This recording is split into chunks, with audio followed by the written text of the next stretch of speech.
नाज़रीन, बड़े अफसोस के साथ मैं ये तस्वीर आपको दिखाने जा रहा हूँ कि 12 रबीउल अव्वल के मौके से बाज लोग अल्लाह के रसूल के नाम का केक काट रहे हैं, बर्थडे मना रहे हैं। नाज़रीन, ये बड़े अफसोस का मकाम है कि जो रसूल बिदआत और खुराफात को खत्म करने के लिए आज के दिन दुनिया में आए थे, आज उन्हीं के नाम पर और उन्हीं के नाम से बिदआत और खुराफात की जा रही है। बावजूद इसके कि बरेलवी उलमा भी इससे मना कर रहे हैं। मिसाल के तौर पर इलियास कादरी का वीडियो भी मौजूद है इस पर कि केक ना काटा जाए, ये बहुत संगीन आगे मराहिल हमें दिखाएगा।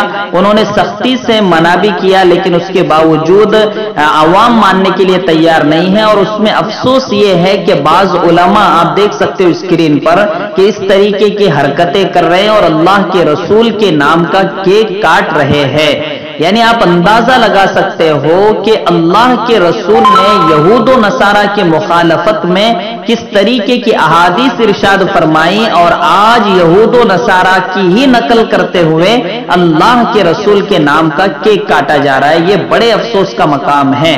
नाज़रीन, ये सलफ के नाखलफ है। जो काम ऊपर के इन लोगों ने नहीं किए, नीचे वाले अब पूरा कर रहे हैं। नाऊज़ु बिल्लाहि मिन ज़ालिक। हम अल्लाह से दुआ करते हैं ऐसी बिदात और खुराफात से अल्लाह उम्मत की हिफाजत फरमाए।